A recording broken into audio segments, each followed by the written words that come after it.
Welcome to this round the world trip, and you've landed in the UK. My name's Colin Mayer, and I'm going to introduce this session. We're going to begin shortly with a discussion of the impact and response of small and medium-sized enterprises to the current crisis from Imperial Business School, and we'll hand over to them just shortly. The focus of this session as a whole is around the corporate response and the impact of what's going on business. So we'll then turn to a more general consideration of the business impact and response from a team in Oxford. And the business school in Oxford will start off by looking at the different stages of the crisis and the factors that influence the outcomes. And it will discuss how responses relate to the nature of ownership of companies and how the responses and impacts should be measured and reported. We'll then turn to a perspective on law and regulation from the law faculty, which will examine what changes in law might be needed in the short run to address the immediate effects of the crisis, and then in the long term, changes that may be desirable to reform corporate law more generally in light of what's currently going on. So at this stage, I'll hand over to Claudia Custodio, who's Professor of Finance at Imperial Business School, to introduce the Imperial team and the topics they want to discuss. Thanks so much, Colin. So I'm Claudia Custodio. I'm from Imperial College Business School in London, and I'm going to host this panel to discuss the impact of the recent COVID-19 pandemic on small and medium-sized enterprises and the different policy responses. SMEs account for almost all of the business population in the UK. We are talking of around 99% of the companies. This figure is exactly the same for the rest of Europe or even for the US. SMEs also account for a very significant part of the employment in the economy. For instance, in the UK, this is about 60%. COVID-19 lockdown measures, which are obviously saving lives, are putting these businesses at risk. At the same time, governments around the world are adopting rescue and stimulus policies to help them. Government-backed loans are amongst the most popular measures, but there are also different ones, grants, tax deferrals, loan interruptions, and some others. So to discuss these issues today, we have a world-class set of experts, starting with Diana Bonfim, who is an economist at the Banco of Portugal and is currently part of the task force to understand the impact of COVID-19 for the Portuguese economy. She also has a profound knowledge about the government-backed loan programs in Portugal. We have, hopefully, Juanita, who was having some troubles joining in, and Juanita Gonzalez-Uribe. She's an assistant professor of finance at the London School of Economics. Her research focuses on entrepreneurship, innovation, and private equity. As part of her insightful work, Juanita has studied the UK policies targeting small and young firms. We have Karen Mills, who is a senior fellow at Harvard Business School and a leading authority on US competitiveness, entrepreneurship, and innovation. Karen has served in President Barack Obama's cabinet as the administrator of the US Small Business Administration and was a member of the President's National Economic Council throughout the Great Recession. Karen also has a recent book, very topical, on fintech, small businesses, and the American dream. And last but not least, we have Ramana Nanda, who is a visiting professor of entrepreneurial finance at Imperial College Business School and the Serafin Rock Professor of Business Administration at Harvard Business School. Among his extensive academic work on entrepreneurship, Ramana has studied an interesting policy program in the US that targets precisely SMEs, and it's called QuickPay. A special thanks to all of you. It's a pleasure to have you here today. And even if virtually, And I wanted to start this discussion by asking what are the main challenges that SMEs are facing during this COVID-19 pandemic. I'm assuming these are very general across countries. Maybe I'll start by asking Diana, what's going on in Portugal? Okay, so thank you so much, Claudia, and I mean for the invitation to participate in this panel. So I mean, I think if a few weeks ago, when we started seeing all this happening, I think the straight answer to what's going on with SMEs would be to talk about liquidity problems, right? I mean, at least when I started thinking about this, I mean, I saw it as essentially a temporary liquidity shock. And so if you think about the liquidity shock, of course, you wonder to what extent can firms, especially small firms, live on their own. And so, of course, the firms that have larger cash buffers, the firms that have access to credit lines that they can draw on, those are the firms that are going to be better prepared, that are going to be able to withstand this liquidity shock better. And typically what we see in the data is that the larger firms are better equipped to handle this kind of liquidity distress than the smaller firms, because they have more cash holdings or because they have better access to credit. But as I was saying, I mean, that was possibly what were my initial thoughts on this. And as the weeks go by, I mean, it becomes clearer and clearer that the virus is going to stay with us for a little while, right? And so these liquidity problems are going to start becoming solvency problems. And then the issues are very, very different, right? And so this is actually, I mean, might be aggravated by something that came up as a question in the panel that was going on before ours, which is the excessive corporate leverage that we saw a little bit around the world in the run up to this crisis. So you have a large bunch of firms with very high level of debts that now experience this sudden liquidity shock, this huge drop in demand. And so we might be facing a large wave of firms that suddenly are not viable anymore, and they may soon be zombie firms. So in terms of policy responses, those are going to be very different depending on whether you're dealing with liquidity issues or solvency issues, and the trade-offs are quite complex. I mean, leaving also on the table a kind of a more positive note, of course, SMEs are also more flexible than the larger firms, so that they might have better chances to adapt, to find out where the new opportunities are, and to reshape, to build a basis for a stronger growth. They are also probably less integrated in global value chains internationally. And so some of the challenges that the more integrated firms might be experiencing right now in terms of supply chains, SMEs that are more flexible might have better ways to deal with that. But those are my initial thoughts. Okay, thanks so much, Diana. I wonder if UK companies are experiencing similar type of issues, Juanita. So certainly on the side of liquidity, but I guess this idea of whether the companies are going to be solvent in the long run. Is this also the case in the UK? What are your thoughts on this? What are the main challenges for UK? Yeah, absolutely.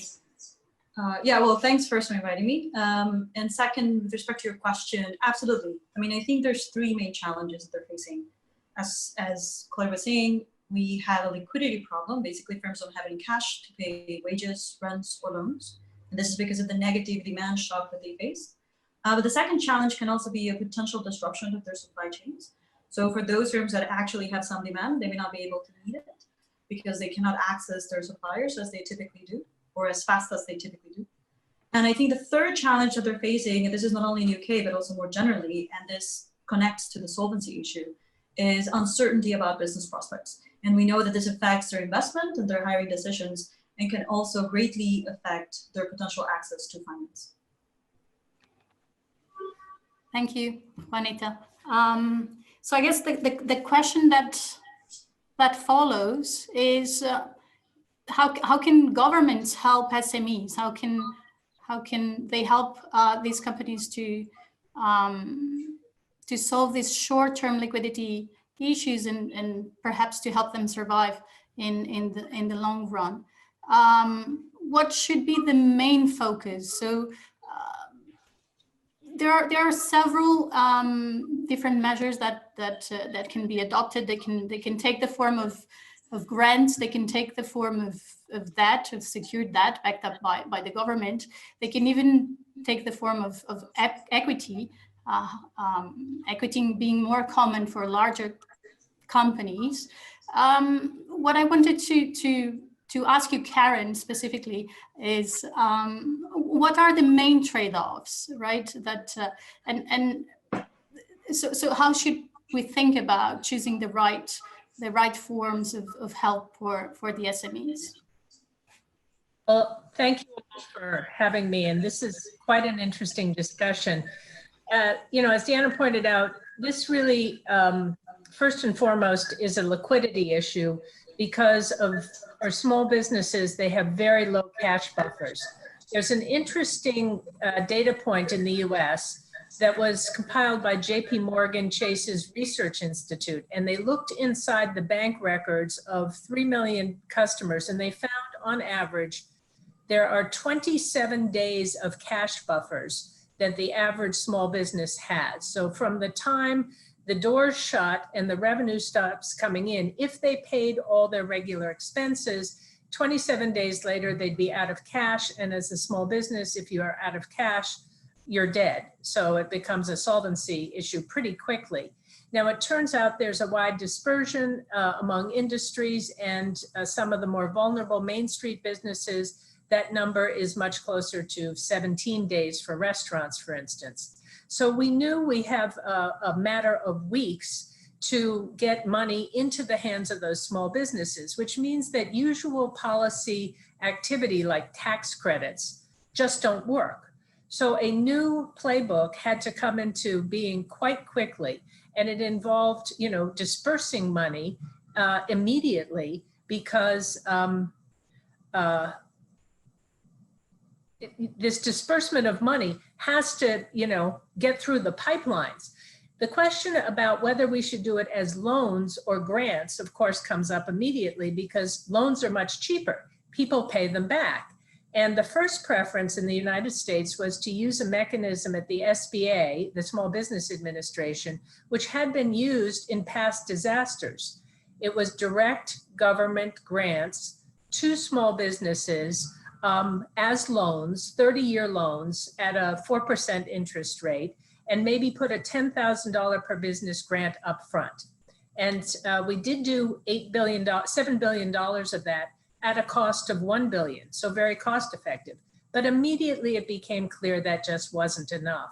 So the second large program that everyone is talking about is the Payment Protection Program, which has two goals. Number one, it is to get liquidity into the hands of small businesses quickly and to make some of that forgivable if people pay their employees. And this is an interesting new policy twist because it says the purpose is to get liquidity in for specific activities like paying your people. And you might say, well, why not just put them on unemployment, pay them directly from the government? And that brings up a critical piece which we want to accomplish today, which in small business policy, which is keep these businesses open. If their doors aren't open, at least they are still in business and they still have their employees, so that if we want to have a V-shaped recovery, we can flip the switch and they will be there.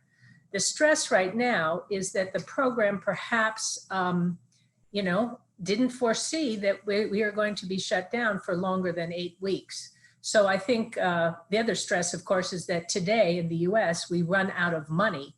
All 349 billion will have gone through, and Congress has not yet appointed the rest. But I think today the answer is we need grants, not loans. We need speed in whatever mechanism we choose.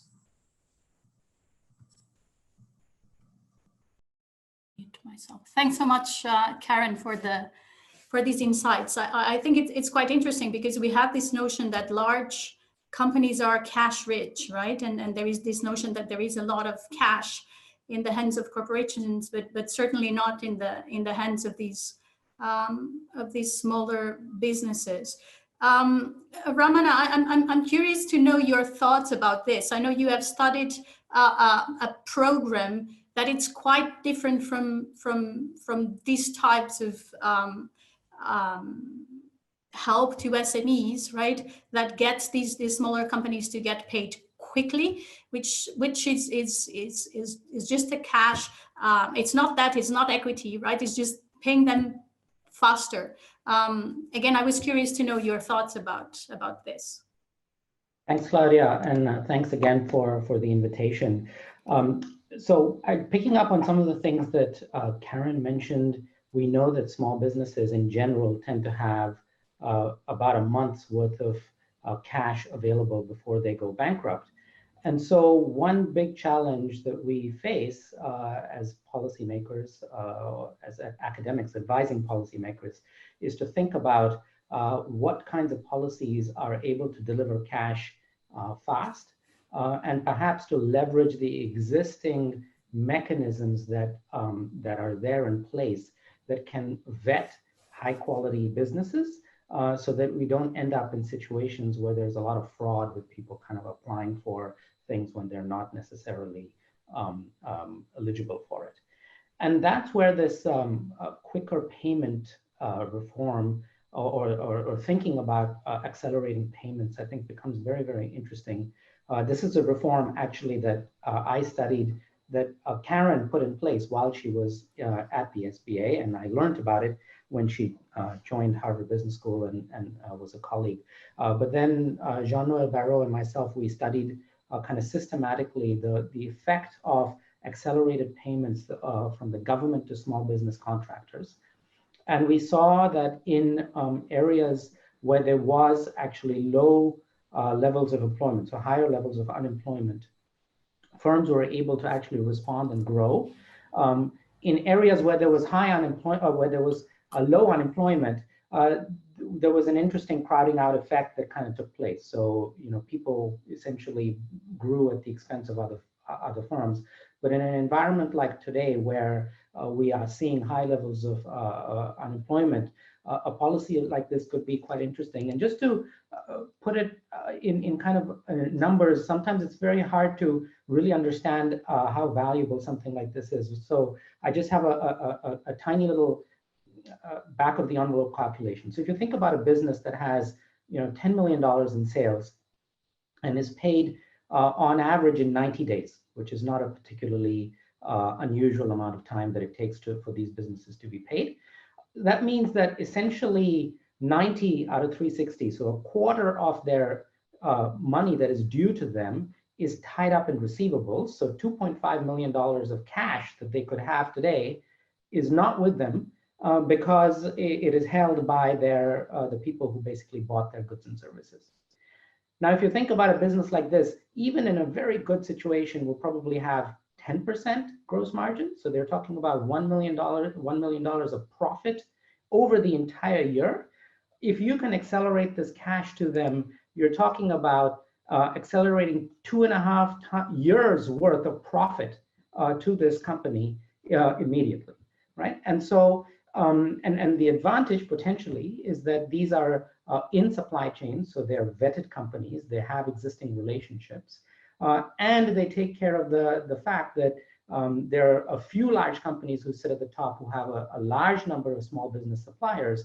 And so you could target quickly giving kind of subsidized access to capital conditional on paying faster to the large businesses as a way to get the liquidity out to the small business.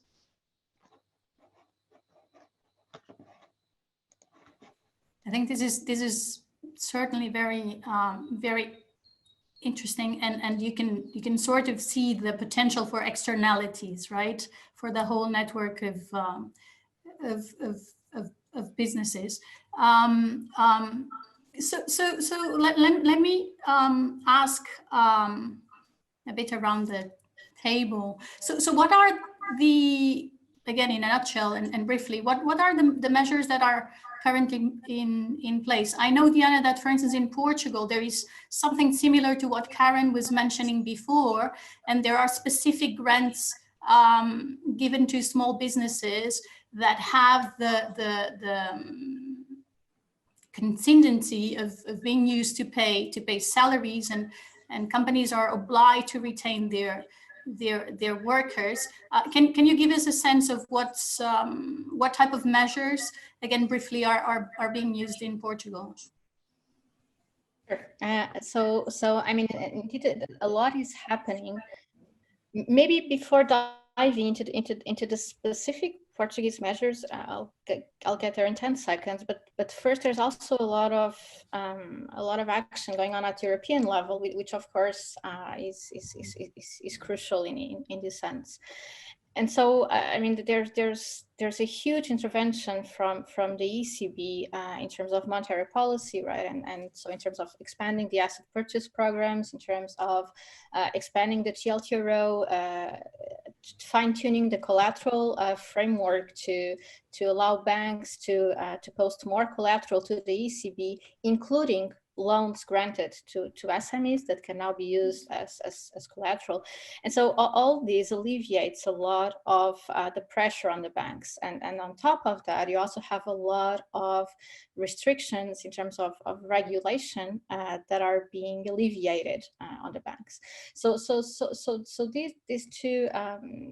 these two approaches are kind of alleviating the regulatory and the liquidity pressure that banks could have, allowing them to strongly and freely lend to firms, and banks are being very encouraged to do that a little bit across Europe. And so then how does this translate into the measures that are being taken at the national level? And so to a large extent, an important part of the measures are indeed involving directly the banks. And when we talk about, I mean, this direct involvement, there's for sure trade-offs. So there's two main things that are being done through the banks. One was to accept a moratoria on loan payments. So firms firms and households as well are going to be able to delay for a few months the payment of the debt they have. And at the same time, there's all these new credit being granted with government guarantees, and so in that respect, it's kind of a different framework from the one being adopted in the US, because it's working a lot through the banks. This of course has trade-offs. There's you can think of it. I mean, the upside might be that the banks are perhaps better equipped to screen the firms and to understand who are the firms that are more or less worthy of credit right now. But of course, it creates a huge challenge in terms of financial stability risks. So a lot of these firms will end up defaulting. And for sure, it's worth debating whether lending directly to firms and risking some losses wouldn't in the end be less expensive for taxpayers than making it work through the banks, and eventually might have to intervene in the banks later on. So now finally focusing on these measures related to the workers, where indeed there we might have something more similar to the measures being adopted in the US. So there's this framework for layoff. So basically what the government here is doing, and it's similar to what has been done in other European countries, is to say to the firms that, okay, if you promise not to fire workers, we're going to be paying 2/3 of their salaries for a couple of months, but then the firms have to withhold the promise that the workers are going to remain working on that firm for a little while. And so, as Karen rightly pointed out, I mean, it's important not to fully destroy what's going on in the economy, especially with these small firms. There's huge costs in matching workers and firms, in matching firms to markets and products, and of course, a massive wave of bankruptcies is going to make the recovery much more costly, because you have to get all these matches working in place again. At the same time, you have that trade-off. You cannot keep everyone alive, because many businesses are not going to be viable after this. And so actually, I mean, we at the central bank, together with the statistics office, we're running an exceptional survey on 9,000 firms most of which are SMEs. And so far we got responses for a bit more than 4,000 firms. And so what we found out so far is that, I mean, 2% of the firms already shut down permanently, 16% has shut down temporarily, but the vast majority of the firms is still operating, okay? And so here, lockdown measures began roughly 1 month ago. So one thing that it's very striking in the results is that indeed the situation is being much tougher for the smaller firms, and especially for the tourism and the hospitality sector, which has a big role in our economy, more than 10% of GDP, and there the numbers are much more dramatic. So more than 2/3 of the firms have temporarily or permanently shut down. So one thing that also comes as interesting in that survey is that actually more than half of the firms report that they don't plan to use any of the measures that I mentioned. Okay, so they don't plan to use the moratorium on bank loans or have access to new credit or to the layoff measures. There's also some tax relief measures that's also something that many firms have been using. So there's a very large proportion of the firms already using these measures. So almost half of the firms have chosen to use this layoff support and the tax relief support, but from the firms that did not apply so far, they claim that they're not planning to do so. So it's very important to understand why don't they think that's interesting. Again, I mean, going back to where I started, all these measures virtually are addressing liquidity pressures, right? So none of this is directly addressing solvency issues, and for sure there's many policy challenges when we think about that. Thank you, Diana. I'm actually to some extent surprised with take up. I think this is certainly a challenge. I wanted to ask Juanita, in the UK, some of these measures that have been adopted are similar, right? So these government guaranteed loans, certainly they have slightly different features, but it's one of the main measures. I know you have studied one of them. Do you have any sense of take-up rates, for instance, and what it's been doing? And I haven't checked any numbers for these, but do you have a sense of what's going on? Yes. So in the UK, there's a loan guarantee program, as you were mentioning. For this crisis, it's called the Coronavirus Business Interruption Loan Scheme, and it's also known as CBILS. And what we know so far with respect to take-up is that there's been a massive demand by businesses for these types of loans. So to give you, some statistics, I took this from NatWest. They basically say that on average, they receive 3,000 calls for potential, loans for businesses, whereas now they're receiving roughly 25,000 calls, and they're all due or associated with loans through CBILS. Now, this is in direct contrast to the experience of the loan guarantee program that was used by the UK government during the Great Recession, which is called the Enterprise Finance Guarantee, and is also known as the EFG. So I've studied this program in the past, and what we found is that only a minority of eligible businesses borrowed through the scheme. So this connects really well with what Diana was saying with respect to take-up. So there appears to be an important mass of businesses that do not want to be associated with these programs. But for the UK experience, what we did find for those businesses that did take up the scheme during the Great Recession was sizable performance improvements. And this is in a number of dimensions. So profit, survival probability, employment numbers, and labor productivity. And when you take all the results together, what it suggests is that what the guarantees did during the Great Recession was basically enable a small number of financially constrained firms to retain workers during the crisis, which were later fundamental in rebuilding the businesses during the recovery. So if we try to extrapolate from what happened in the Great Recession to today, it would seem that a bigger number of businesses are trying to access these kinds of programs. And the hope is that the good results that we saw in the Great Recession for those that took it up will also apply for the businesses now. Now, of course, the question is, why the difference in take-up? Why is it so different in this crisis relative to the other? Is it only because of the type of crisis, or is it also because of some features of the schemes? So what I can tell you, I mean, it's hard to know, but what I can tell you is that not only do the crises look different, we know, all of us know this, but also the schemes look dramatically different. So during the Great Recession, the EFG, there were a lot of features that somehow have been perceived to deter take-up.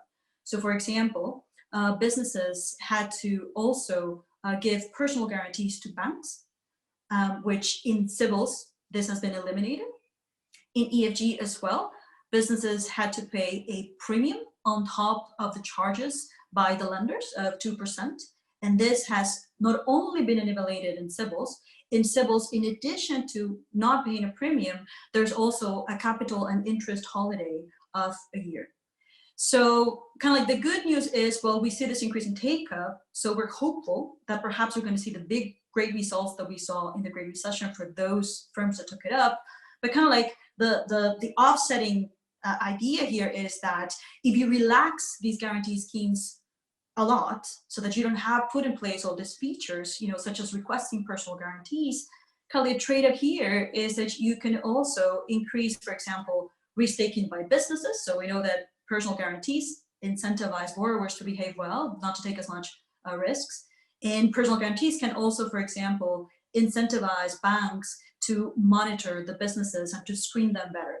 So I guess the point here is, only time will tell whether, relaxing these features of the loan guarantees, the benefits that comes from that will be able to offset potential, costs that we will see in the future, or difficulties that we will see in the long term when the loans come due for repayment. Thanks so much, Juanita. No, it's quite interesting to see that take-up rates are higher now than during the Great Recession. Actually, I want to go back to Karen. You have obviously a lot of field experience from the Great Recession, and so what are your thoughts on this? Is this dramatically different from the Great Recession, and does it call for completely different policies or adjusted policies? Or can we learn some lessons from what was going on during the Great Recession, and do we already know what works, what doesn't work? I'm curious to know your thoughts about this. Well, as you know, I was in the seat during 2009, and I thought it was a pretty bad crisis. In the first quarter, we lost 2 million small business jobs, and we did some really dramatic things. We increased our bank guarantee rates to 90%, and we got 1,000 banks back to SBA lending in 6 months, and we had a record year of $30 billion.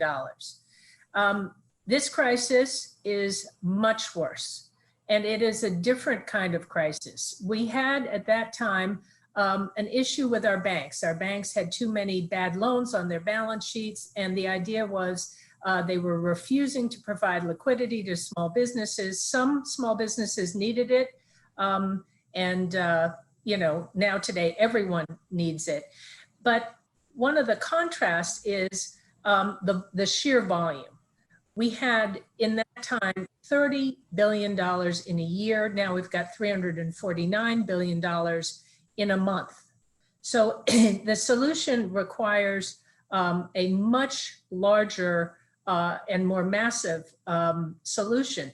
Now, one of the interesting choices that was made was to use the SBA distribution mechanism as a first port of call. And in the European countries I'm watching, Germany, Denmark, they are making direct payments into businesses. And there's some controversy, and we'll study it in the future. One of the reasons I think the US can't do that is we actually don't have great data about our small business owners. We probably could do it through the IRS, but unlike Denmark and other places, we don't really know what the payrolls are of many of these businesses. We can't do some of the things, and that should be a wake-up call to our data collection efforts. I think some interesting things about the design of this program, which are really unique to this time and actually quite intelligently crafted, which are that they are forgivable loans. I think one of the issues right now, and one of the reasons for the high take-up, is that people just can't take on more debt. A second piece is that they are 100% guaranteed, and there's a facility that is supposed to use our Federal Reserve to buy these loans off the bank's balance sheet. So the pipe, you know, we put it together a fire hose of money, then we try to attach 2,500 banks to it in a week. And we did get the money flowing so that in about 10 days, we have it all approved and distributed, which is actually quite remarkable. Here's the problem. The average loan size given out by these banks is $240,000. So the smaller businesses are getting squeezed out, and the larger businesses are able to come to their banks. It's a first come, first serve. They tend to have banks. And we have, you know, these issues of income inequality. We have 24 million self-employed people, sole proprietorships out of our 30 million small businesses. They are nowhere in this queue because they have not been able to get their paperwork in. One really positive thing that has come up in the last few days is that this new fintech environment, which did not exist 10 years ago, we did not have them as a distribution mechanism, has really been playing a role. Over the weekend, PayPal and Square and QuickBooks Intuit got approved to be SBA lenders and distribute this. PayPal has 10 million small businesses that they know because they're making transactions with them. So that avoids some of the fraud. And they tell me their average loan that they are about to distribute is $40,000 versus $240,000. So one of the big fights that's going on in the US Congress, literally as we speak, is should we set aside some of the next tranche of this program only for distribution through places that help underserved businesses? The problem with some of those distribution points, which are called CDFIs, local underserved market financing mechanisms, is they don't have the tech to put a portal up in a week. So what we've talked about doing, and I hope we will do, is restrict some piece of that new tranche to small dollar loans and use that small dollar loan limit to force more money into the hands of the smaller and more underserved businesses, probably through Square and PayPal and this new fintech distribution system. So if this all works out, and I have my fingers crossed that we'll see this moving, we should get a more equitable distribution of the funds. Thank you, Karen. I believe Juanita has some thoughts about this. Juanita, yeah. I do. Floor is yours. So, thank you. So that's super interesting what Karen was saying, because that's one of the dimensions or one of the directions in which the UK government is trying to move towards. So one of the biggest difficulties for civils has been that the banks have been facing so much demand. So remember the numbers I cited from NatWest, that they themselves have had to retrain part of their workers to meet this demand. But you know, banks are behemoths. It's very hard to really make these fast changes. And so one of the pushes has been to get like all this fintech institutions that could potentially be much quicker to implement these kinds of programs to become accredited lenders. So not every bank can be part of the civils program. You have to be accredited by the government. And so there's been this push to try and invite the fintechs that can hopefully, in a faster way respond to the demand and don't have as much as red tape or other issues associated with big banks. Thanks, Juanita. So great discussion so far. So this is a short panel. It's so I'll use the last 5 minutes to go around the table, the virtual table, and ask you to think a bit about challenges, or maybe end on a positive note and think about opportunities that might arise from this crisis for the SMEs. Well, maybe inspired by the tech businesses. Ramana, I will start with you. Great. You can start with me so that I don't have to end on a positive note and leave that to somebody else. No, I think one thing that is a theme that I've heard quite a lot is around measurement and data, and I think understanding the heterogeneity in the needs of businesses that are actually quite different from each other. So businesses that are in supply chains versus those that are selling mostly to consumers have very, very different ways in which they operate, different financing needs, very, very different ways, cash buffers and the like. And just to give you a sense, like there's an NBER working paper out recently surveying some small businesses in the US, and more than 30% of them apparently have not applied for a loan because they claim, I do not need any extra cash. Now, I don't even know what that means, but someone interpreted that question in some way to say they don't need any other cash, don't need that much cash.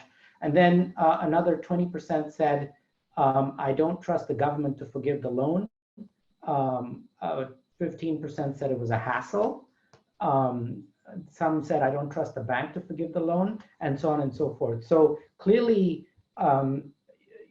people's cost benefit calculations for this, I have no idea whether it's representative, so with all of those caveats, but there is this survey out there where people are saying things that sound really weird.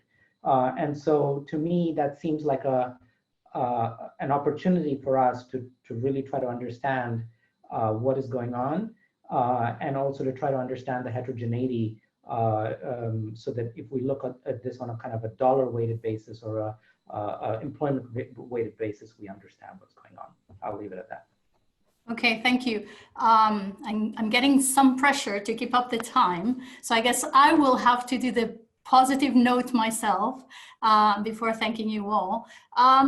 I think potentially there can be opportunities out there for SMEs, right? And that can take advantage of going online, right? So some might see this as the way to go digital and to implement this digital transformation. So that might be an opportunity.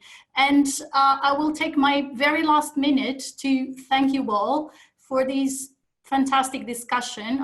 I think it was certainly super insightful, and it will leave everyone with a lot of food for thought, and wishing you the best of health, and hope to see you very soon, and hopefully in person. Thanks so much. And I'll pass it to Luca. Or Colin, or immediately to David Kershaw. Okay, I'll pass it to David then. Thank you, Claudia. Thanks very much, Claudia. It was a really super discussion. So we've got now two further sessions. We've got the first one of which is we've got 4 speakers from the Saez Business School: Colin Mayer, Mary Johnstone-Louis, Renee Adams, and Judith Stroehle. Each one of the speakers will have about 6 to 8 minutes to make their comments, and then we'll pass over the microphone to the next speaker, which will leave us about, hopefully, if everyone sticks to time, hopefully it'll leave us about 10 minutes for questions at the end.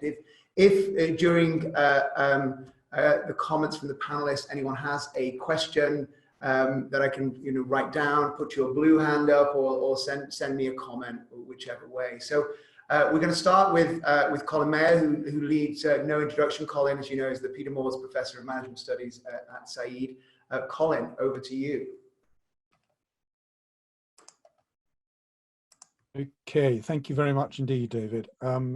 So what we want to focus on in this session is looking at the way in which business is responding to the crisis.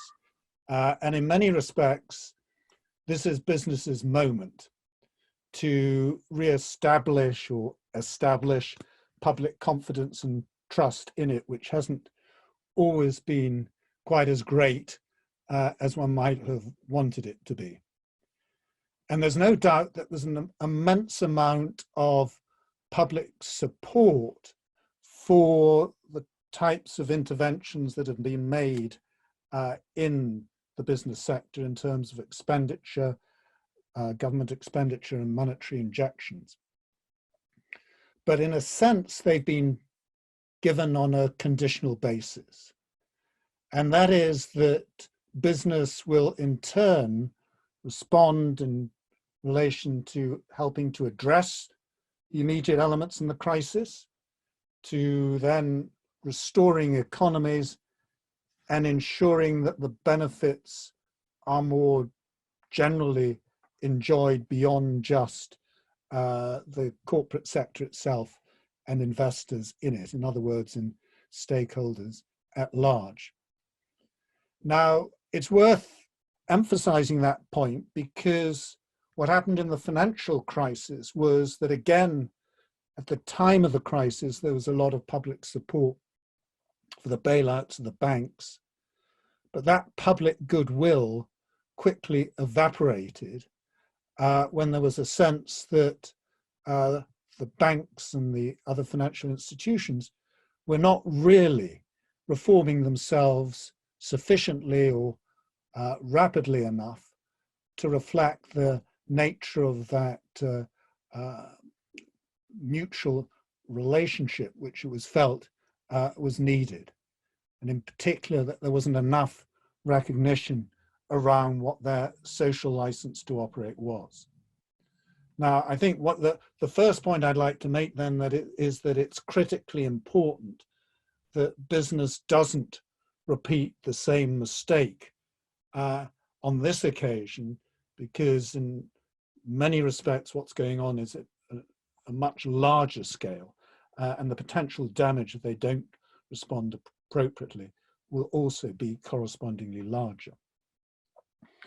Now, in thinking about that response, there are, I think, three stages to it. There's the short-term one, a medium-term adaptation, and a long-term requirement. So in the short term, it's a matter of to what extent is business really assisting with resolving the crisis. For example, in the provision of testing and tracing equipment, respirators, the provision of vaccines, the speed at which those vaccines are going to be rolled out and produced, other forms of treatment, and whether or not they're really devoting sufficient resources to those activities.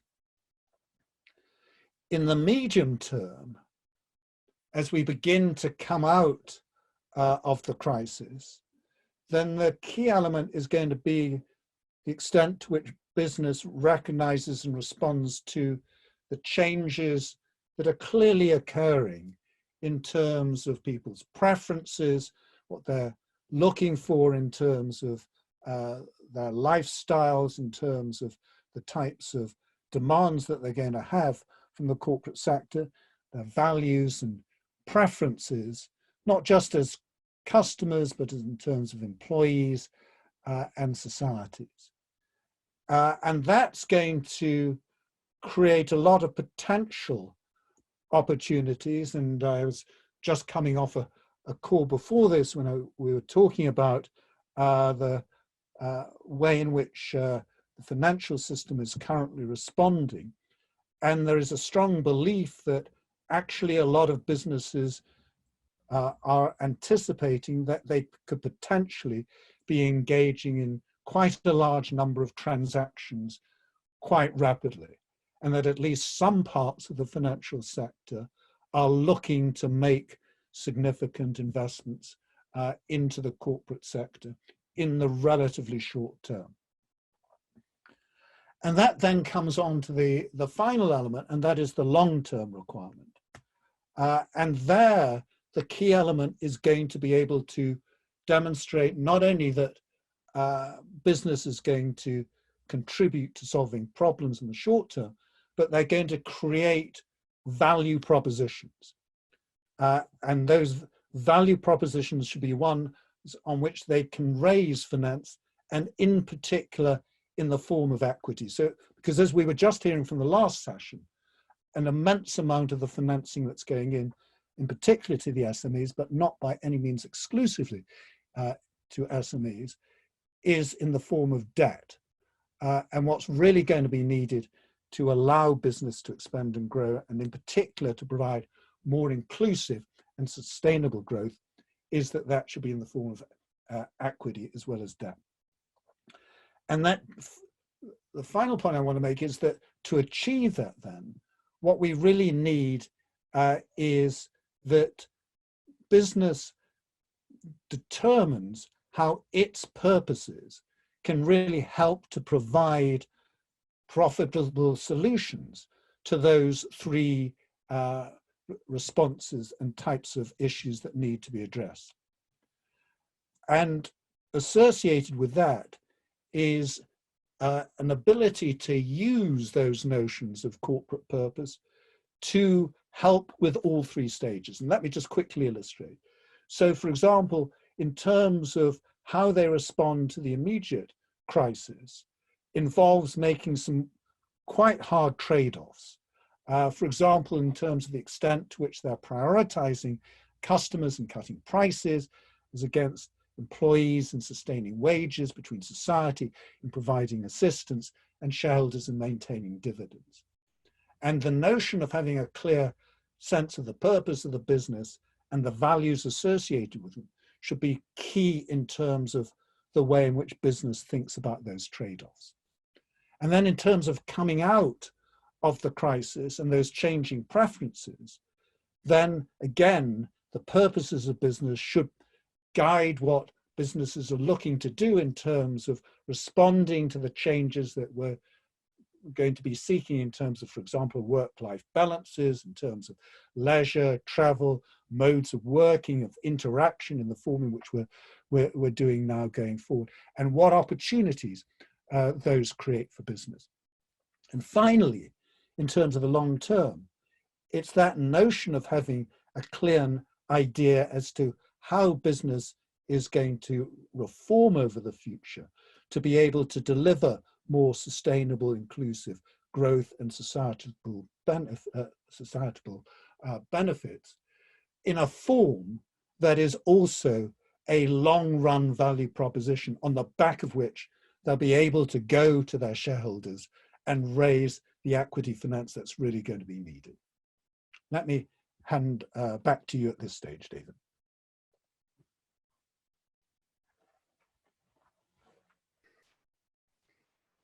Okay, thank you so much, Colin. So I think, Mary, I think I'm going to hand over the microphone to you. Thanks very much.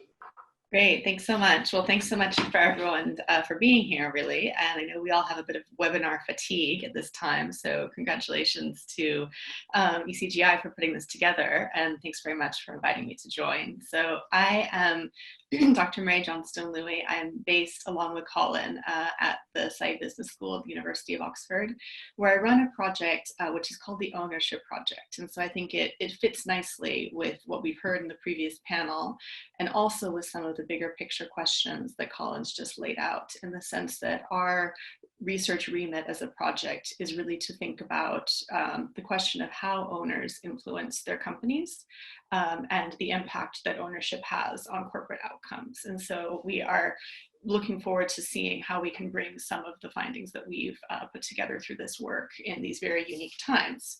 So just by way of giving some background to us, how I come to this discussion, I wanted to just pick up on the point that was in the SME panel we just had, and just give a little bit of flavor about the kinds of owners that we look at in terms of our empirical research. So we just at the end of March, on the 30th of March, convened the advisors to our project, who are a group of mostly ultra high net worth family owners. They all own businesses, some of which are listed, some of which are not, but they all have revenues of above $1 billion US annually. The average revenue within that group is 10 billion. And the average business within that group has been going for 4 generations. And so these certainly fall into the category of, you know, the non-SMEs, right? The kind of bigger players who one would imagine would be more liquid. And indeed, some of them are, and some of them will weather this crisis in the same way that these families have weathered multiple crises, political upheaval, war, and other huge external shocks. But what I wanted to share from that meeting that I think was striking to all of us who were there is that many of these business owners are facing serious concerns around continuity of their business. So I think it is premature to think about what the impact of this current set of circumstances around the pandemic will be. And even for businesses who perhaps have been in business and who have been able to weather crises, even for, as in the case of our advisory group, 150 years, this is something that's very serious. And I think we all came away very sobered by that. And so I think we want to give that attention to SMEs, but we also want to understand the degree to which this is a shock that is really unusual and unprecedented. So with that being said, I will pick up the original charge, I think, from the end of the last panel, which is, can we bring something of a positive in these very, very dark and difficult times? And I'll try to do that with my remarks. And what I'll try to do is speak about, whereas the challenges and the kind of tragedy and the loss of economic vitality and human life is rightly the focus of this moment, I think what we want to say from the ownership side is that there's a unique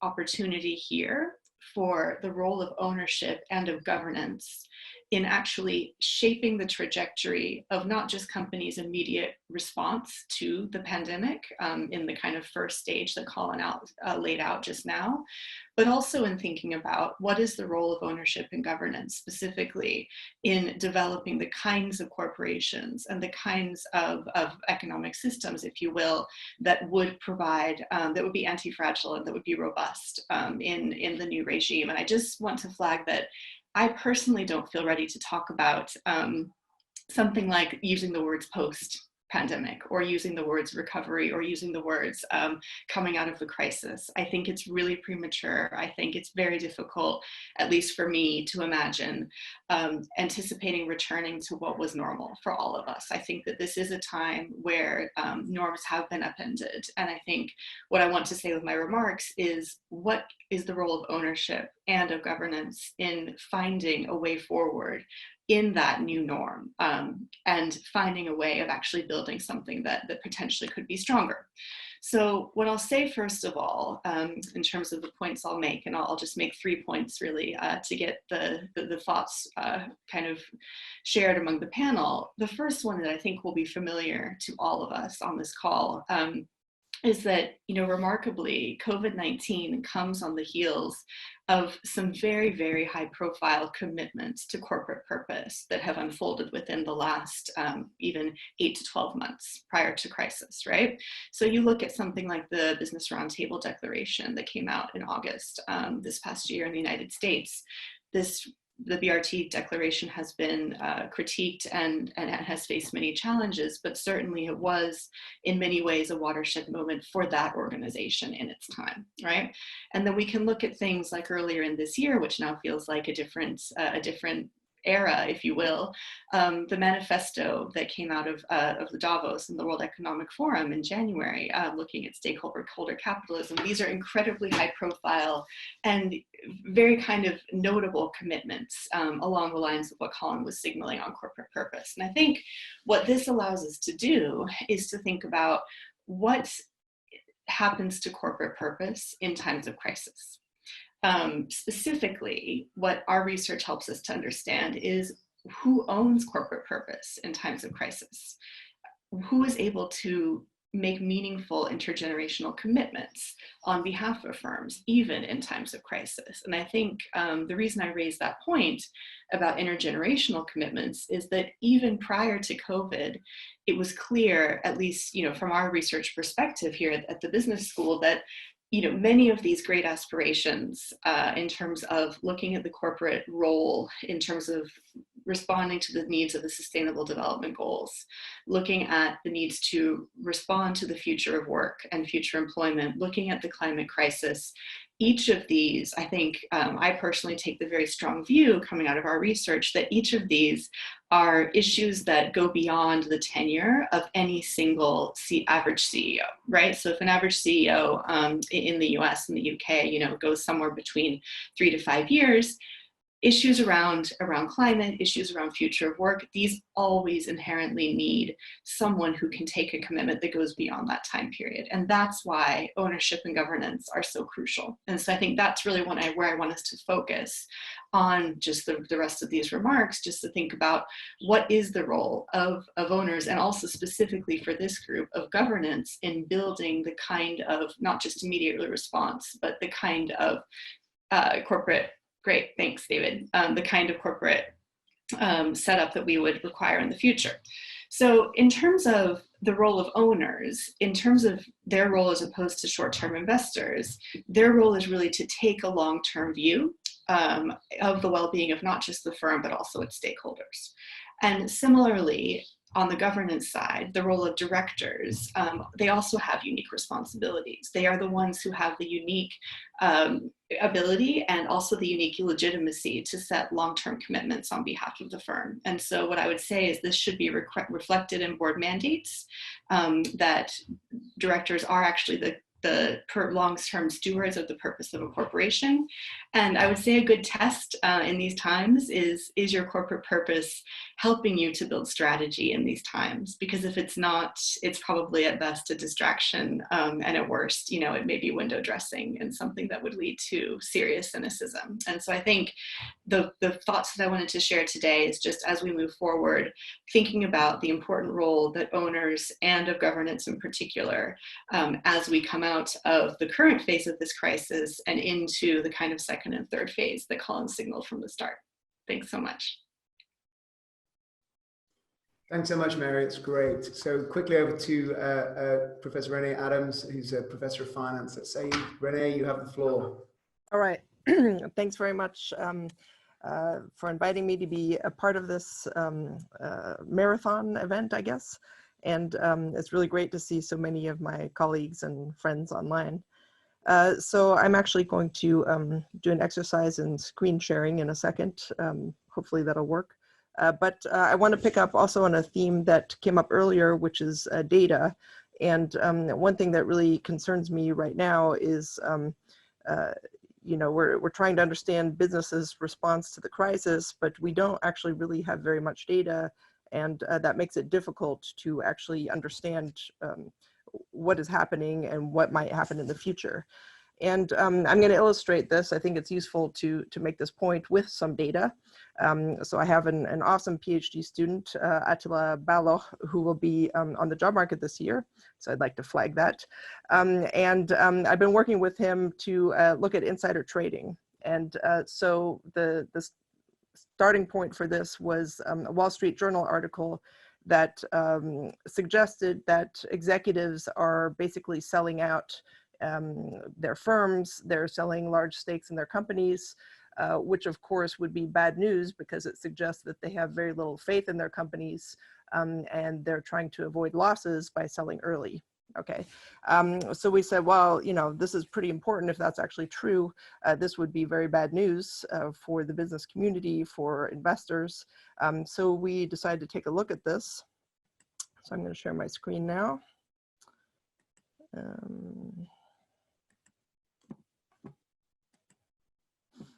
Hopefully you can see this. And so basically what I have here,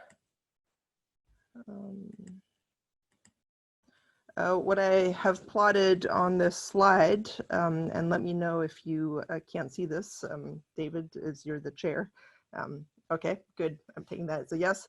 Okay, so what I have here is, so my PhD student, Attila, he basically scraped the SEC filings up until April.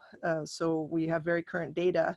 And this is a trend. This is just the average or the total monthly stock sale transactions by directors and officers since 2012. And I've plotted this since 2012 so that you can see that's what's happening in this period right now.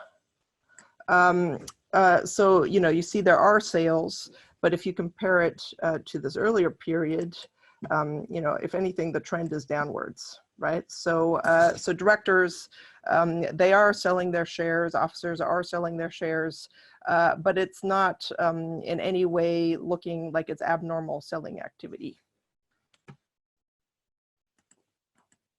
Okay, so then to look at the buys, so normally we would think of purchases or executives and directors investing in their own firms as a signal of confidence.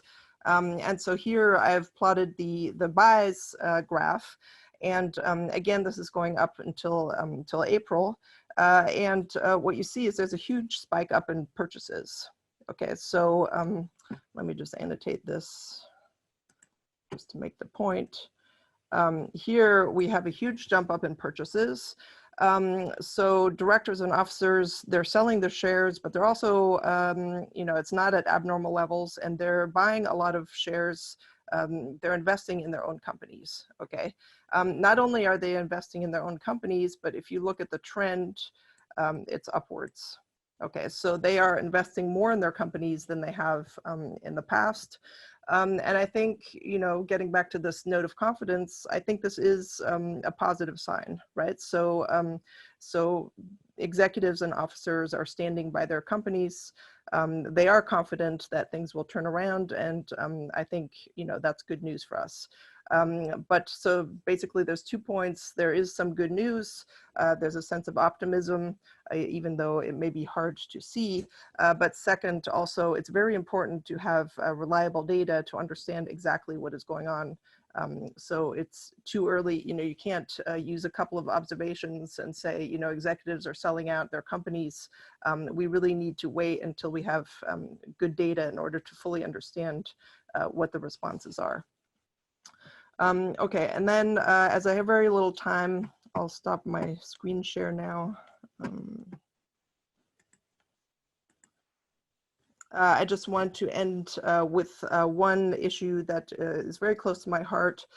So I do a lot of work on board gender diversity. I think the pandemic has been a major blow to gender equality. And I think it's very important that we consider the role of gender going forward, especially if we think about governance. It's very important to involve women in sort of setting strategic direction.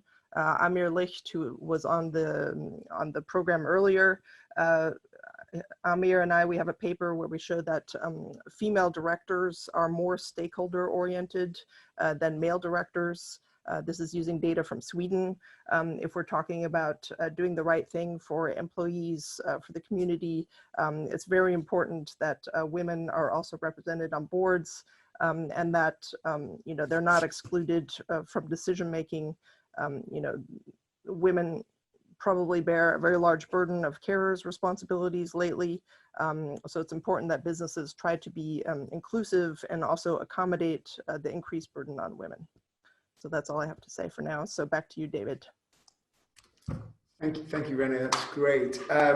So quickly passing over now to our final speaker in this session, Dr. Judith Stroehle, who is a senior research fellow at Saez and also heading up their Rethinking Performance program there. So Judith, floor is yours. Thank you very much, David. So first of all, thank you very much for having me, and David, kudos to you for pronouncing my name correctly. That hardly ever happens, so that's very nice. So rather than speaking about sort of how companies are reacting, I'd like to put out a challenge to the context in which businesses have to react.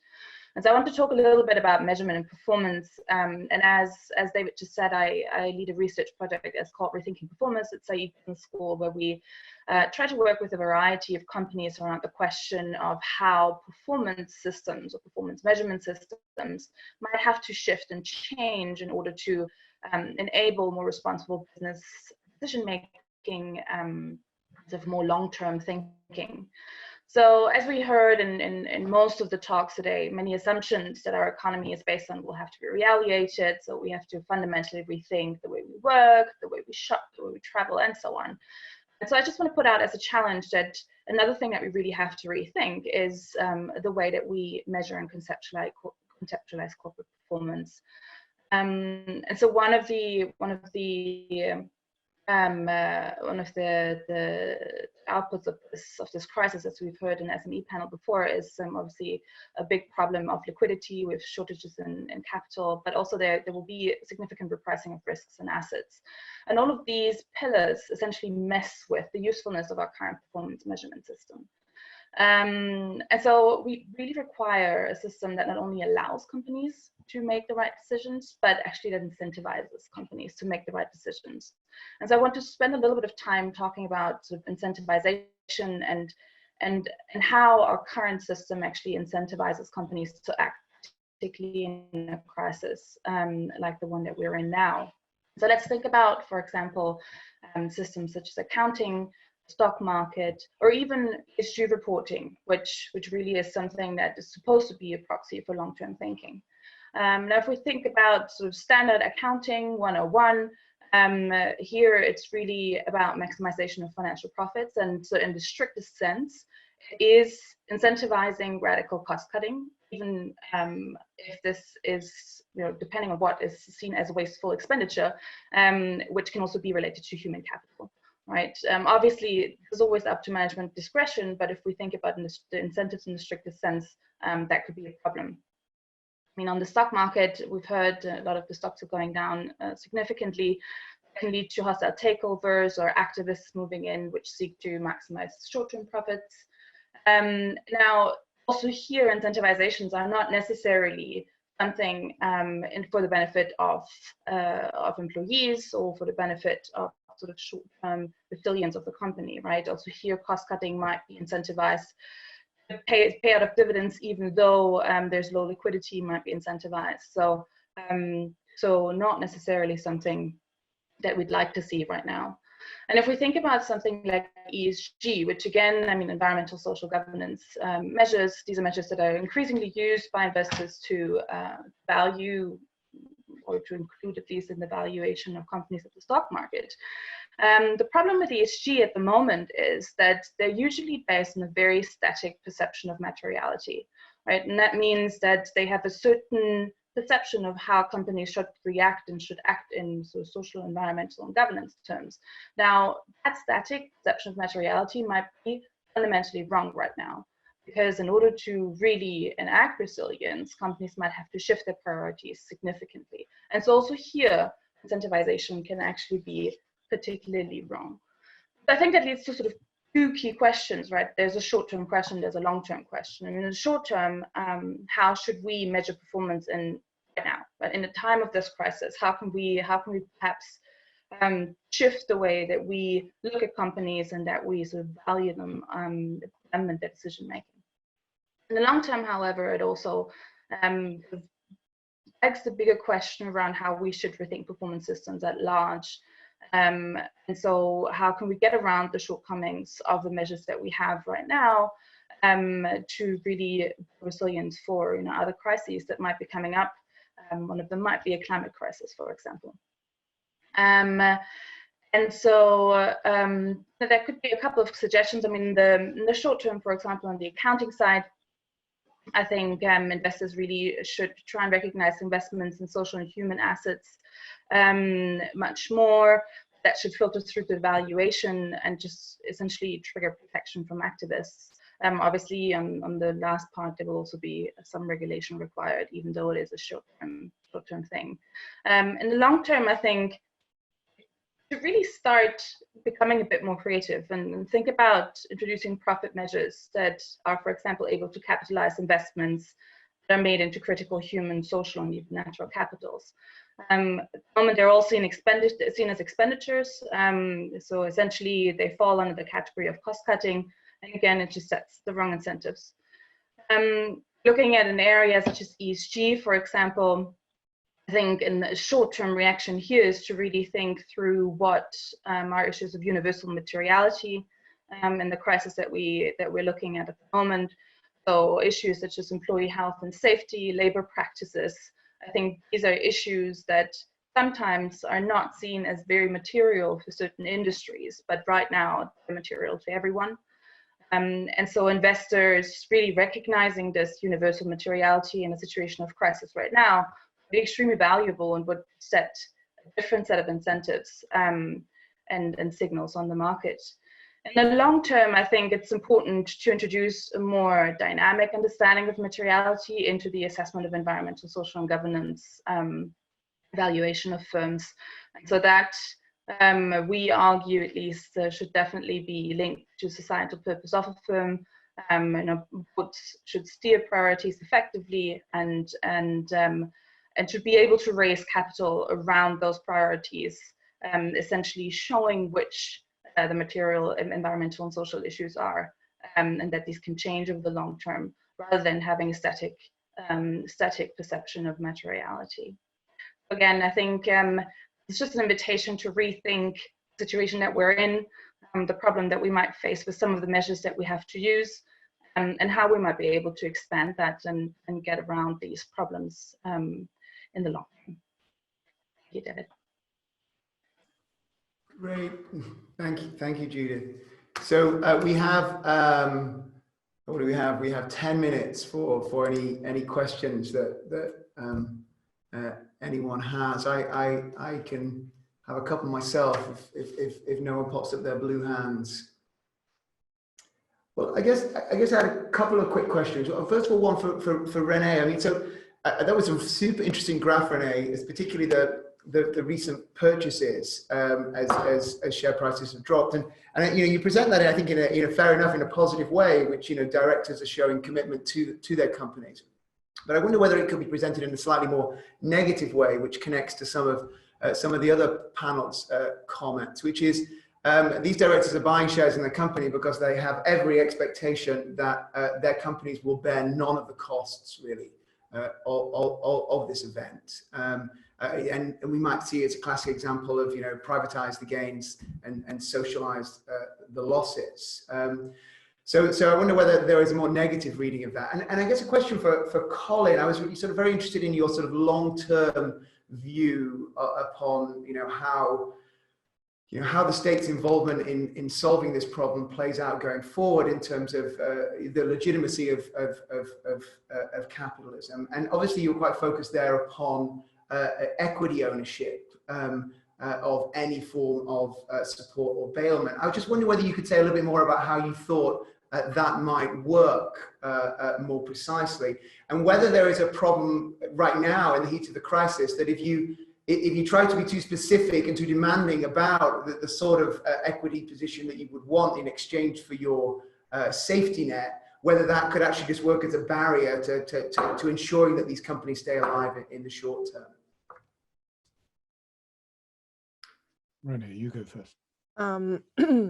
Yes, I guess I don't have a good answer, David. So there could be, one could interpret it negatively. So when I interpreted it positively, I was basically relying on the existing literature on insider trading, which argues that purchases by executives and directors in their firms are signals of optimism. So the market typically reacts positively to purchases by executives. That's a signal of optimism that the news is good for the company's doing better than people might expect. Now, of course, one question is, well, what is the thing that causes the company to do better? And maybe this relates to your point about the companies not having to bear any of these costs. So that I don't know. So I think it's a bit early to say much about it. Based on existing literature, I think my interpretation is okay, but of course, we need to think, how that interpretation might change. But I guess in general, this relates to my point about data, right? So we need more data to better understand what's going to happen. And also part of my point was simply that things don't always look the way that people are talking about them, right? So people said, people looked at a couple of observations and they said, oh my God, executives are selling out. Well, actually doesn't look exactly that way. Right. And so, so I guess regardless of the interpretation, I think my point about we need more data, we should be careful about what we say without sufficient data. I think that's still valid.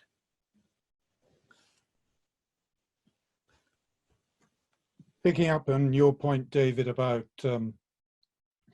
equity financing, one of the interesting elements that's come out of the crisis has been the response of institutional investors to what's going on. And a week ago, the Investment Association, which is the Association of UK Asset Managers, came out with a statement that said that they would be willing to see companies cutting their dividends if they could justify that, and also coming to the market for new equity issues. Now, there were two interesting elements to that, one of which was that there was a notion that, well, these are exceptional times, and in these exceptional times, we can then think about the idea of companies cutting their dividends and raising new equity. But there'd be a presumption that once these exceptional times go away again, that we'd return to normal conditions where companies are basically not allowed to cut their dividends and aren't expected to come to the market too frequently to ask for new equity. Now, I think it's encouraging that the equity markets are indicating that at least they're responding to the crisis, but this is against a background in which actually the equity market in the UK has not been a source of equity financing, new issue financing for existing companies listed on the market. And one of the second interesting element that it brought out is that they said that not only were they going to contemplate new equity issues by companies, but they'd also contemplate them in a form that gets round the traditional approach that's used or is required, and namely that is through rights issues, that is giving existing shareholders first rights over the new issues. And that they said that companies could use a provision known as the cash box, which allows them to get round this. It's a system by which, in essence, the company doesn't raise equity directly to raise cash. It raises it to fund an issue of preference shares, which then allows the companies to sell those preference shares without having to go through a rights issue process of giving preference to existing shareholders. So there's this circuitous mechanism by which they can get round rights issues, and they're being contemplated again during these exceptional circumstances. And the second point that then brings out is that there are these regulatory restrictions that actually make it hard, even in normal times, for companies to raise new equity that had, in many respects, little justification during normal times, but during exceptional times are clearly very detrimental. And it comes to a question that we had posed to us through the chat from George Ringer about whether or not there are any legal changes that should be made to accommodate the proposals that are being put forward. And this is an illustration of where I think that a legal change should certainly be contemplated as to whether or not the system that we have in place for regulating new equity issues is really helpful for the corporate sector in terms of fulfilling its purposes and funding them through new equity, and that rights issues and the requirement for rights issues might actually be something that does not have sufficient justification to warrant its continuation. Thanks, Colin. Yeah, I think you're absolutely right. This is going to put a lot of pressure on a lot of rules. We've got just a few more minutes left, and Jonathan Macy, you've got your hand up. Do you want to ask your question, Jonathan? Oh, thanks so much, David. Yes, I simply want to make a point, largely kind of vigorously defending Renee Adams in ways that she may not want to be defended or goes too far. One, I think that it's just speaking for me, I think there is insider trading that's good, such as insider trading that reveals fraud and the like, and there's bad. And I would say that this buying is good for two reasons.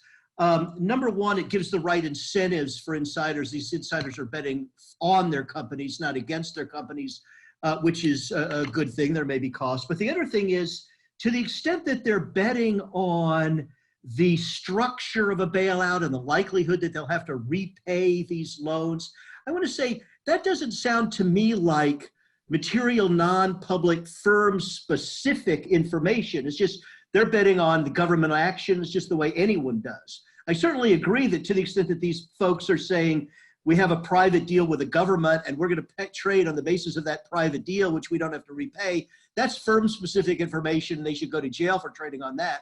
And that's what the law already requires. But if they're just betting on normal macroeconomic things that all of us could bet on, as distinct from what the literature that Renee is building her work on suggests, I think that's great, and it shows optimism. So that's my comment. Great, thank you, Jonathan. Well, unless anyone has a very short question, we'll move on to the next session. We're doing very well. We're 2.5 minutes ahead of schedule. So, okay. All right, given that we have time, I will also chime in. Is that okay? Can you hear me, David? Yeah. All yours, Mary. Oh, okay, great.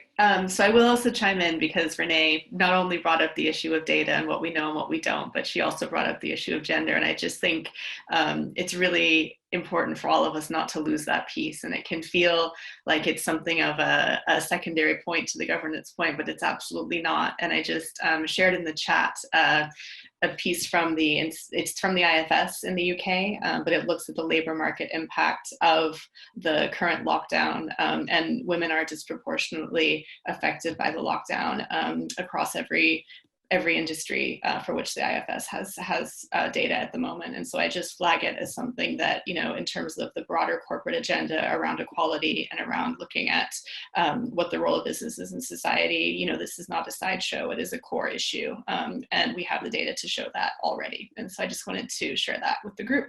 So thanks so much.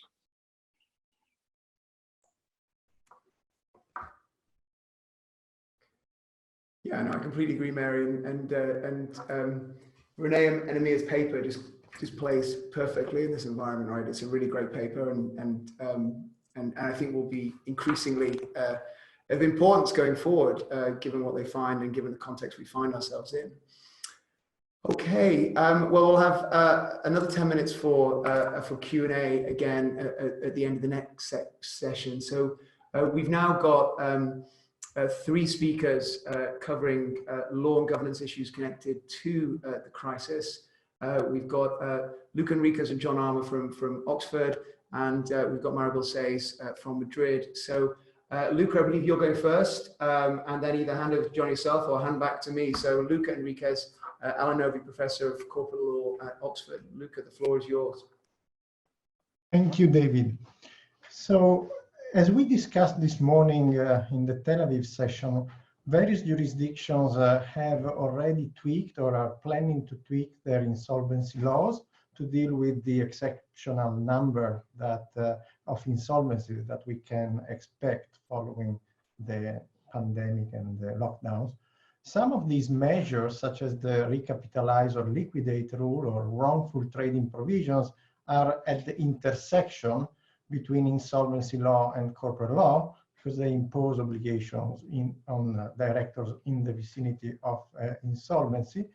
I will use my 7 minutes to argue that other corporate law rules should also be tweaked in order to allow companies to better weather the crisis. My focus will be on European jurisdictions. So my claim is that lawmakers should enact rules deviating from normal times corporate law in the face of the exceptional risks that companies are running of going under, and in the face of the extreme uncertainty under which companies are now running their businesses. These tweaks should take the form of temporary default rules. Temporary, that's obvious why, we hope to be out of this soon, and defaults because even during the crisis, companies should be able to opt back to normal times law if they don't need to deviate from it, and also if they want to signal that they don't need it. And one exception, of course, to the idea of default rules is for rules that would and do pose public health risks. So if there are rules that prevent companies from holding virtual meetings and require people to convene into the same room, then of course this should be mandatory. There should be mandatory suspensions of the application of these rules, and that's happening almost everywhere, of course. And I will not focus on these rules. So first rationale for these temporary default rules is the idea of survival first. Rules that may hinder the quick infusion of new equity and debt capital into companies should be put aside in this period, even at the cost of using only ex post remedies to protect investors from abuse. An example of this is what Colin was referring to a moment ago, right issues, preemption rights for new issues of shares. But I would add also rules allocating decision-making powers to shareholder meetings for the issue of new shares, for example. And Colin told us that there are ways around these rules, but for sure we could get rid of them. These ways around the rules may not be considered legitimate all over Europe. Colin also noticed that these rules may not be justified even in normal times. I will not go into that. My smaller point is that there is for sure a reason for deviating from them now. Another example of this kind of rules are possibly those that tackle related party transactions, and specifically injections of debt by controlling shareholders. If there are rules in a jurisdiction that make it cumbersome, even for large shareholders, to finance the company in this period, perhaps those rules should be set aside temporarily. The second rationale is extreme uncertainty. So in Europe, in many jurisdictions, violations of the duty of care give rise to non-negligible liability risks for directors. And this is not only true in the vicinity of insolvency, of course. It might be easier for these rules to be enforced if a company goes bankrupt, but still there are situations in which one may be, a director may be sued for damages for making the wrong choices. So in an environment of extreme uncertainty, intuitively making decisions that turn out to be quote unquote wrong, ex post, that is harmful for the company, is much easier than in normal times. It's much harder to get it right, even for managers, therefore it will be it may be easy with hindsight for a court to judge directors negligent because for example they failed to take some information into account that once uncertainty has dissipated will appear to be, with the benefit of hindsight again, self-evidently relevant for the decision. Finally, extreme uncertainty also implies low share prices, and low share prices may invite hostile bids. Governments throughout Europe and the EU itself are coming to the rescue of incumbents at European companies. They are broadening vetting powers against acquirers of strategic assets by defining what is strategic ever more broadly. And perhaps the perception itself of what is strategic has changed, because we used to laugh about the French who consider Danone food company strategic. Now perhaps the food industry is less strange as a target for government's attention than before. But government's defenses are not perfect from the perspective of managers, of course. They usually don't work for domestic bidders. And also it will depend on politicians' willingness to gain politically from their denial of authorization, whether the defense will be effective. Therefore, companies may prefer to fend for themselves rather than relying on the government. And perhaps even shareholders in these times would prefer managers to focus on what's important, running the company in these difficult times, rather than to be distracted by a hostile bid. So a bold move, perhaps someone may say a reckless move, would be maybe for lawmakers to adopt a temporary default rule assigning boards a veto power over purchases across a given threshold. That is a simpler version of the poison pill. And alternatively, one could also think of a temporary default rule requiring a super majority for the removal of directors if a bid is on the table. These are just a few examples, perhaps extreme examples to some, obvious to others, of measures that may not even be justified in normal times. And I'm looking at David now, David Kershaw. So the idea is that at least in the current extreme circumstances, temporary and non-mandatory measures may make sense. I'll leave it at that. I think I was within the time limit, and I would hand over directly to John. Great, thank you, Luca. Sorry, you're handing straight over to John. John, Hogan Lovells Professor of Law and Finance at Oxford, over to you. Thank you, David. I want to make a few observations and conjectures about corporate governance and resilience in light of what's going on. So the first point I want to make is about the relationship between lean corporate practices and resilience. By lean corporate practices, I mean a combination of things, including in financing the tight management of liquidity through generous payouts of surplus cash, making use of cheap credit where it's available, in the supply chain, minimizing inventories to reduce storage costs and minimize upgrade cycles, and in corporate activity, a focus on core competencies to maximize competitive advantage. So these are adopted or have been adopted in the period since the 80s to try to promote efficiency at the firm level and profits for shareholders. I wonder, one thing that strikes me in thinking about what's going on is to what extent these practices make sense only against a background of macroeconomic stability. So in a crisis, firms that are leaner in these dimensions, I would suspect, are less well able to withstand a sudden shock. They're more prone to disruption in investment. If they lack liquidity, that will impact their investment, may lead to bankruptcy costs, will lead to disruption in employment, in production, and so forth.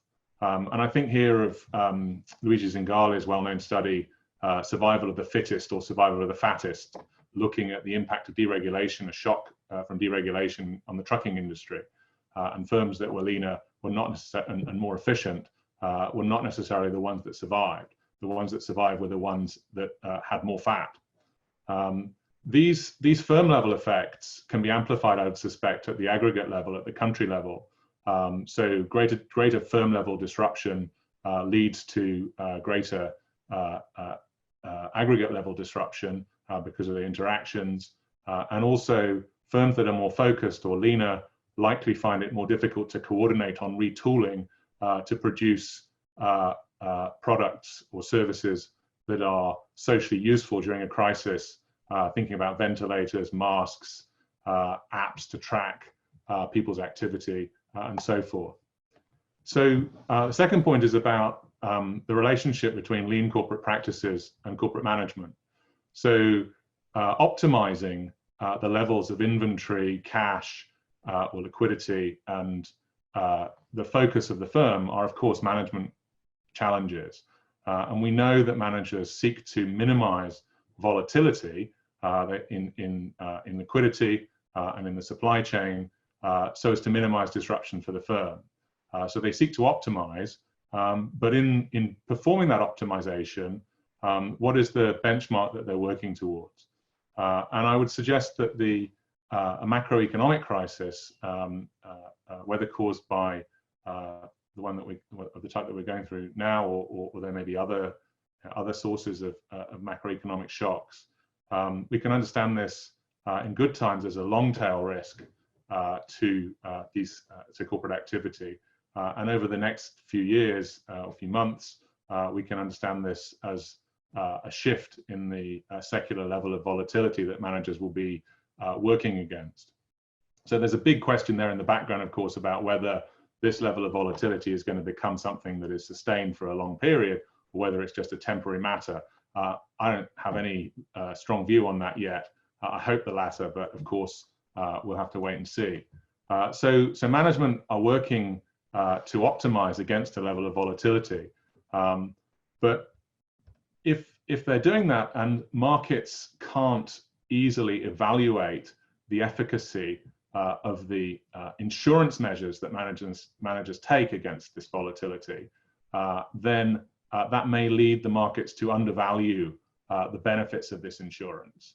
That is, they may interpret managers as simply layering fat into the processes rather than self-insuring in a way that turns out to be justified when events unfold.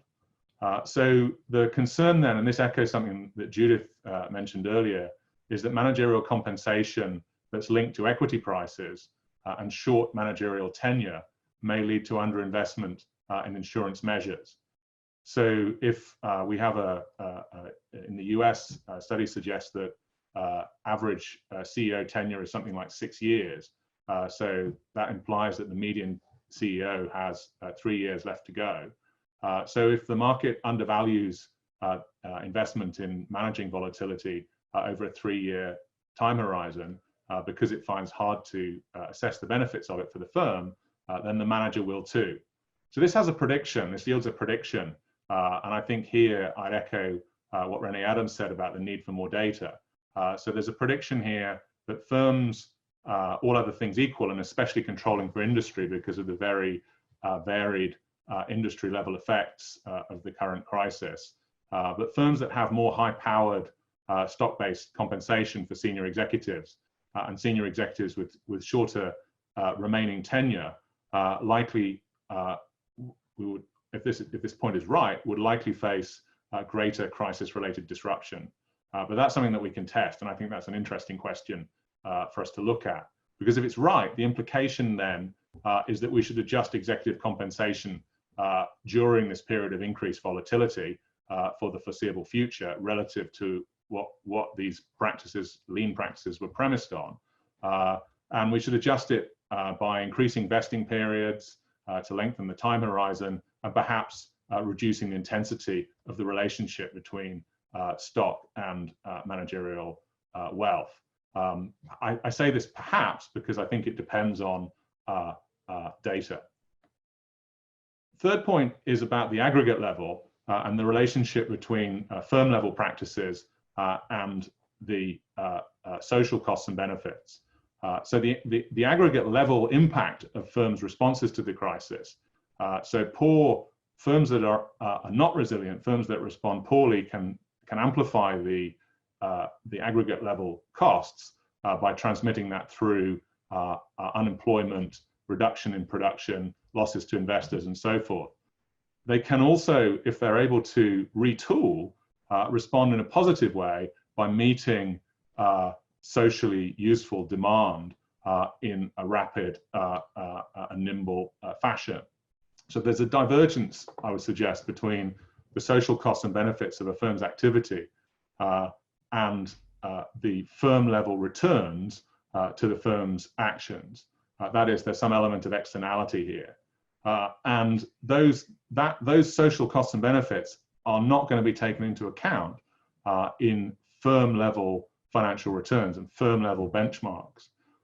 And furthermore, a narrow focus on core competencies may make retooling more difficult. So my third and final conjecture is about the relationship between ownership structure and the more broad uncertainty that we're facing in the foreseeable future.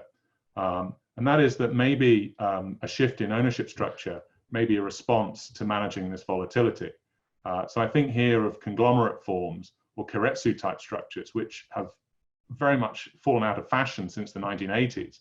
But I wonder whether shareholders who are invested in a wider range of companies have a closer alignment with social costs and benefits than do the profits of a single narrowly focused entity. And therefore, a structure, an ownership structure that has major or influential stakes in a range of companies may create a closer alignment between social costs and benefits. I'd also wonder whether a conglomerate type structure or a keiretsu type structure might be better able to engage in retooling during a time of crisis when supply chains are disrupted and so forth, because the coordination costs may be lower. And I'm going to stop there as David's waving at me, but I've also finished. Thank you. Great, thanks so much, John. So our final speaker on this session's panel is Maribel Saez from Autonoma of Madrid. So Maribel, over to you. I believe you're going to share your screen with us. Okay, thank you, David. I hope you can see me. Okay, I have prepared some slides, but I'm not sure if I'm going to use them. So, because I think I'm hesitating right now. So anyhow, I have my slides in front of me, so I can tell you about them. So first, good afternoon, everyone. In my time, I will try to consider what are the effects that the pandemic may have on corporate law. So we already know that different crises affect corporate governance in a positive or in a negative way. And in fact, I see COVID-19 as a negative shock in the globalization path. And if this is likely to result in the enactment of protectionist regulation, okay?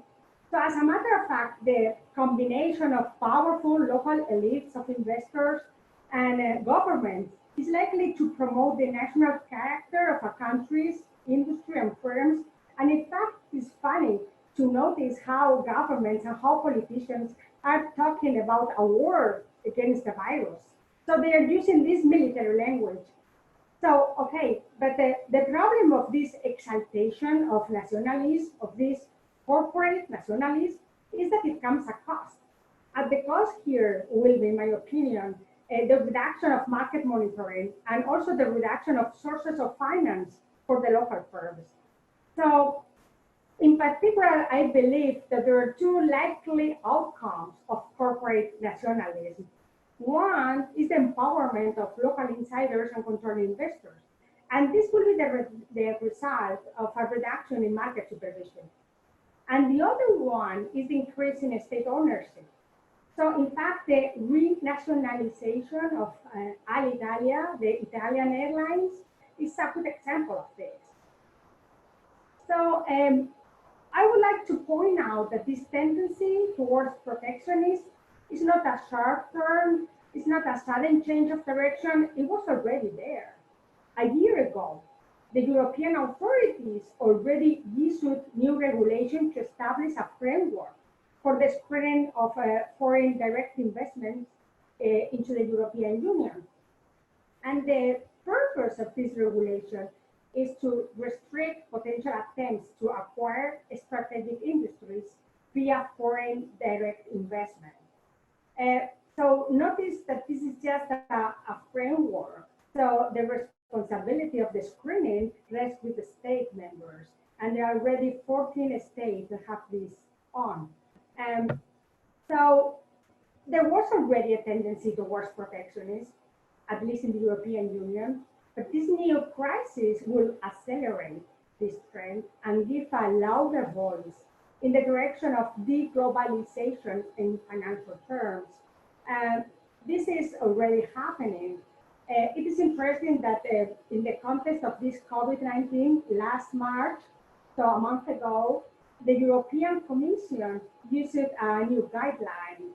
And the Commission in this new guideline urges member states to be particularly vigilant to avoid the current health crisis, resulting in a sell-off of Europe's business and industrial actors. So, and a good example of this is what the Commission is trying to avoid is the attempt of the American government to buy a German company that is developing a vaccine for the virus. So it is important to find out again that this tendency towards protectionist behavior in the face of a crisis or a new development is something that we have seen before. When unexpected developments threaten status quo in corporate governance, the incumbents usually seek protection against these changes. And very often, populist governments and populist politicians are happy to offer this protection. So I have a couple of examples. So one was the development of the junk bond market in the 80s. This facilitated the hostile takeovers. And at that time, it was stopped through regulatory intervention. And a more recent example can be found in the recent rise of activists, which has also been counteracted by regulation allowing firms to introduce senior voting. So regarding the developments in the European Union and the European corporate governance, I expect that corporate governance arrangements for controlled companies, for companies with a controlling shareholders that were already starting to take off in many European jurisdictions, will remain frozen during a long and strict quarantine. This will mean less protection for market investors. And in particular, we can expect to see more power for local controlling shareholders and less market supervision.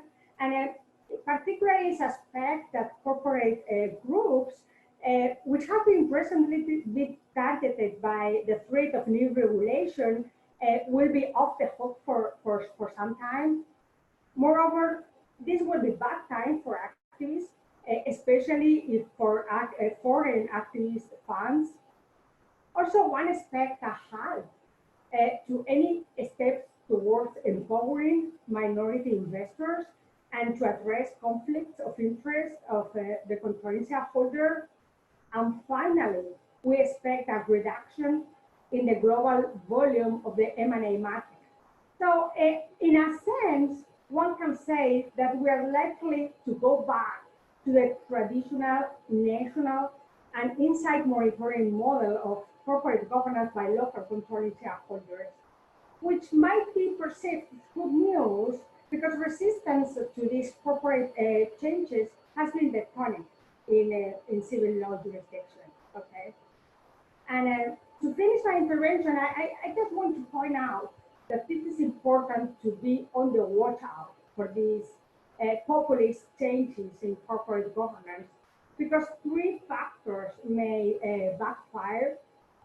First, firms will be more dependent on debt markets, that's clear, which will make them less flexible and weaker in the face of local or financial shocks.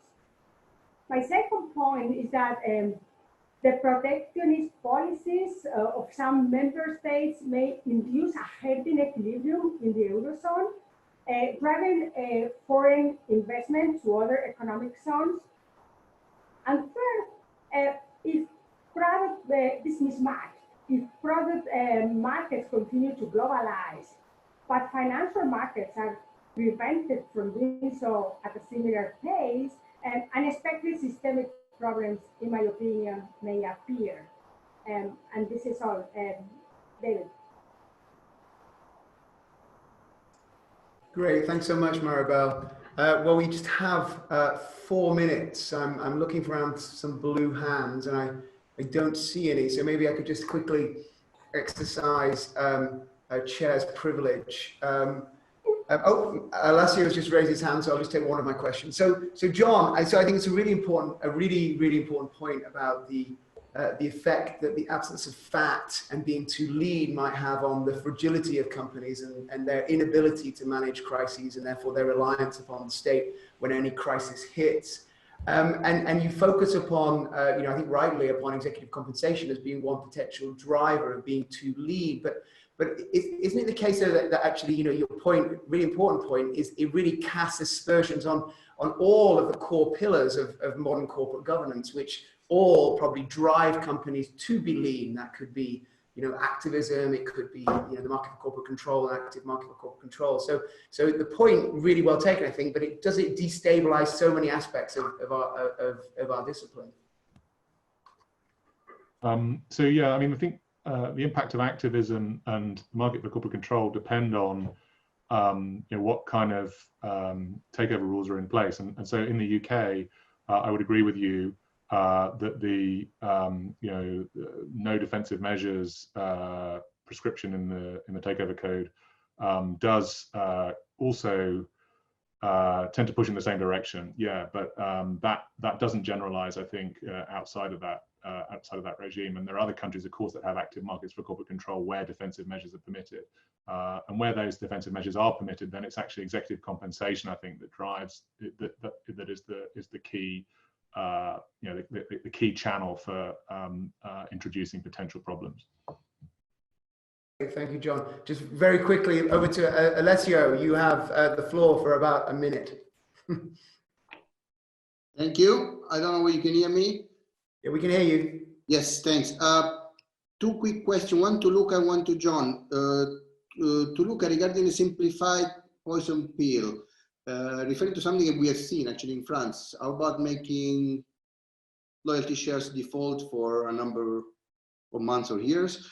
And to John, to address the externalities problem that happen across sectors, do you think institutional ownership could be a natural solution? Thank you. So very quickly, in the written, in the post that I am writing for the Oxford Business Law blog, based on my talk today, I also have inserted the idea that tenure voting should become default, but for a preset period of time, not forever, just to overcome the current situation. So yes, in short. Alessio, in response to your question, potentially, as we know, there's a literature on common ownership that argues, in fact, that institutional owners can indeed coordinate and do so in ways that actually generate social costs. But equally plausibly, they might be able to coordinate in ways that would reduce social costs. And the mechanisms for that happening, though, would require, I think, more investment by large institutional investors in their corporate governance teams. At the moment, the size of these teams relative to the assets at stake seems to be very small. So that is one potential way forward. But I chose to raise that conjecture about ownership structure because I think that we could look at the impact across countries around the world and look at ownership structure and come up with some quite interesting comparative insights as to how firms have been able to respond.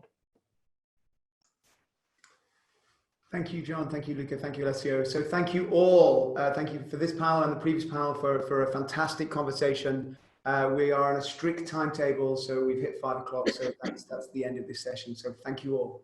Thank you, David.